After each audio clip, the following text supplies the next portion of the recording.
I exposed the hatred and the jihad. It was almost a cleansing of my mind and my feelings to write this article. And I thought that was going to be the end of it. I wrote the article and it got published in a women's federation, Republican Federation, their newsletter. Lo and behold, I started getting a lot of people who want to publish the articles and want me to come and speak. So this is how I started. I told them I'm not a good speaker. So anyway, I had a very good Jewish friend. She came and told me, come and speak at my Hadassah group. And this is how it started. I went to my first speech after the was in a Hadassah women group. And I remember until today, there were two ladies, older ladies, who were Holocaust survivors, who were sitting in the front row. And as I was speaking, I was pouring my heart, and I looked down at them and they were crying. And suddenly I couldn't continue. I started crying. It hit me. How could we do this? How could we lie and accuse people of something we Arabs know very well we have done ourselves? How could this happen? What kind of value system allows a person or allows a culture or a religion to lie and accuse their enemies of something that they know they've done themselves? They know that Osama bin Laden did that. They know that he was financed with Arab money, with oil money until today. How could they accuse the Jewish people of that? And that was when just the light bulb, it was just the truth came to me. And I said, I am dedicating my life to speaking the truth. I cannot stay silent anymore. And I love my people. I love the culture, but I cannot accept the dysfunctional aspects of the culture, the destructive aspect of the culture. And actually, I'm not only speaking for the sake of the Jewish people or for the sake of America. I'm speaking for the sake of the truth because I love my people. When you love somebody, you have to speak the truth. They have to know the truth. And it's time for the Arab world to understand why they have this deep hatred. This destructive hatred is hurting the Arabs more than anybody else. Teaching children like I was taught to hate is destructive. It's child abuse because your whole priorities in life is changed. You're not motivated to making this world a better place. You're motivated to hate and kill. And this has to end. It's not good. Is it any wonder that the chaos that's happening in Cairo, in Syria, in Libya, in Tunisia, everywhere, in Pakistan and Afghanistan? Because when you've filled the hearts of a whole culture with this kind of fabrication, envy, hatred, and destruction. Look at the map of the Middle East. Look at the map. You can hardly see Israel. It's impossible to convince any person who has an IQ of a child that this problem is over the land called Israel. No way. And it's time for the West to understand this. Because it's not good for Israel. It's not good for the Arab world. They are collapsing. A lot of people think that the Arab world is so strong and so powerful. This is the cry. This is a cry of a culture that is in turmoil. It's rotting from the core. It's a culture that's desperate for help from God, but they don't know. Their religious leaders are telling them to continue the hate instead of telling them to repent and find the true God, the love and the friendship. But until today, even after the revolution, we have an Egyptian president who recently called Jews apes and pigs and enemies of Allah. It's the same story. They never stop. In the eyes of many Muslims, in the eyes of Islam itself, Jews and non-Muslims, they call them the kafir, the infidels. They don't deserve the truth, they don't deserve justice, and they don't deserve mercy. How can this happen in this day and age? And we accept it, and we don't say no. So we have a president in Egypt now who's an Islamist, and they are The turmoil is everywhere because you cannot have freedom and democracy. You will never, the Arab world will never have freedom and democracy when the hatred is number one, when the jihad is number one, when killing your enemy is number one, when you're fixated on lies and slander. You will never have peace and democracy. And they don't understand that. And it's because I love my culture I'm speaking. Some people call me, oh, you're an Islamophobe. I'm not an Islamophobe because a phobia is unreasonable fear. I think I have reasonable fear, very reasonable fear. And some people wonder why. Nobody asks this question. Why all this lies and slander against the Jewish people, against America? They call America the great Satan and Israel the little Satan. Why? Do you know that on Syrian TV, on Arabic TV, on Egyptian TV, the constant day and night lies about the Jewish people is unbelievable. There was a show that was saying, and in it was not just religious leaders. Some of them were scientists, Arab scientists, saying that, oh, do you know why Israel went to Haiti to help with earthquake?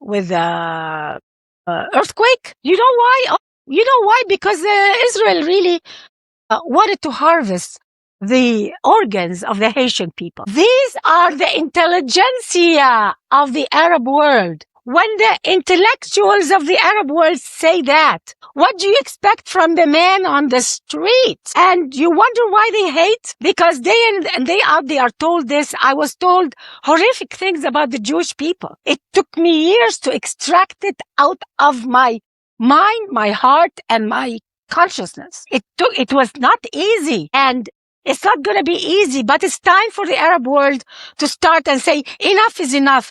The Jew hatred has to end. But there is a big problem why Jew hatred cannot easily be taken out of Islamic culture. There is a reason. If you look at the Quran itself, if you look at the history of Islam, if you go back to the 7th century, you don't have to go back to the 1948. 1948 is not the reason why they hate Jews. This is an excuse. In the 7th century, Muhammad started his message in Mecca, wanting an Arab religion, a religion that stems from inside the Arab world. And he linked it to the Abrahamic religion to get some credibility and asked his people to believe in him as the Messiah. His people in Mecca rejected him. He spent 13 years in Mecca trying to spread Islam, and he only had 150 followers. Then he decided that peaceful means of spreading his message will not work. He left Mecca and moved to Medina. Medina was a Jewish town. The word Medina was even a Jewish word.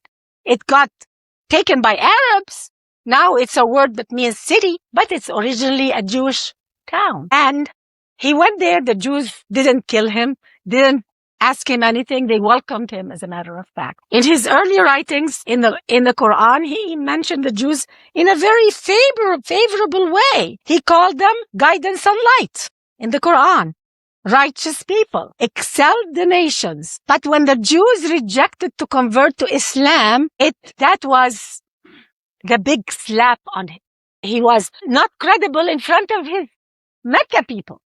Because he told them, I have an Abrahamic religion. I'm going to be the Messiah. The Jews are going to support me. I'm going to go live with the Jews because they're going to support me. And when the Jews didn't convert, he simply flipped. All the good things he said in the Islam, in the Quran about the Jews, the good stuff, completely the opposite. He started calling them apes, pigs, enemies of Allah, because he could not find the legitimacy. He was hungry. All he had were warring warriors, fringe people, fringe tribes that were poor, that wanted to follow him just to benefit from him. And he looked at the Jewish tribes. They were prosperous and they earned a living from hard work. Muhammad, in many of his hadiths, and I'm quoting Muhammad, I became wealthy through terror. He became wealthy through stopping the Mecca people, his own tribe, his own people. He would stop and kill them and rob the caravans, the trade caravans. And what happened is he started looking back as a prophet. What kind of prophet lives in a city asking the Jewish tribe, those prosperous Jewish tribe to convert to him, and he's robbing his family in the caravan, and they are prosperous through hard work. He started looking back. It was time for him to take their wealth and kick them out to start looking good, which he did. He expelled many and killed many.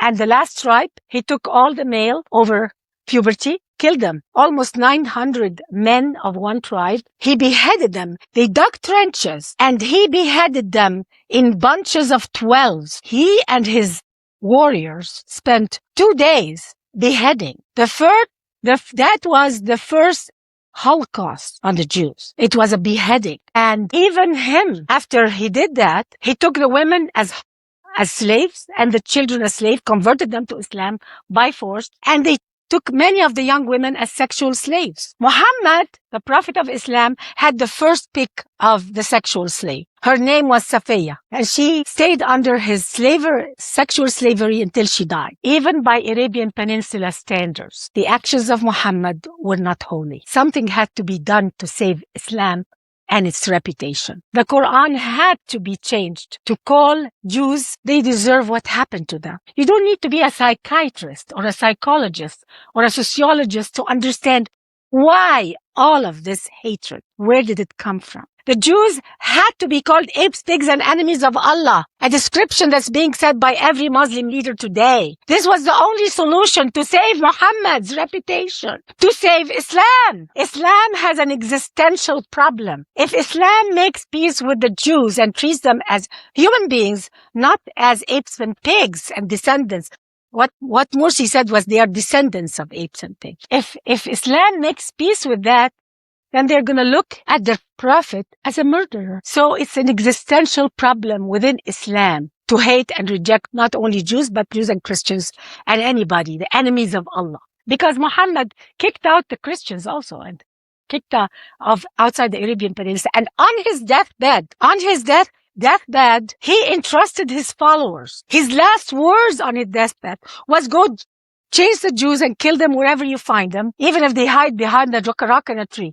He died in agony of what he did, but he didn't want to go down alone. He wanted everybody around him to do exactly what he did. This is a tragedy of Shakespearean levels here, and nobody notices it. I mean, all you need to do is you don't need to be a psychiatrist. Really, just read the Quran.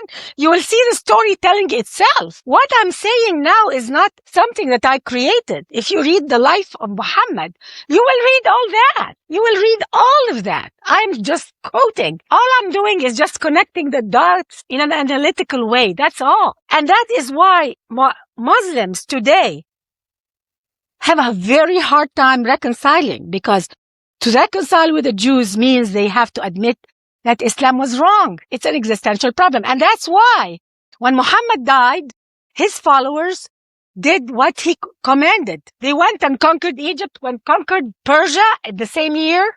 And then they went to Jerusalem, where the Jews are, and said, okay, now this is ours. We're going to build a mosque right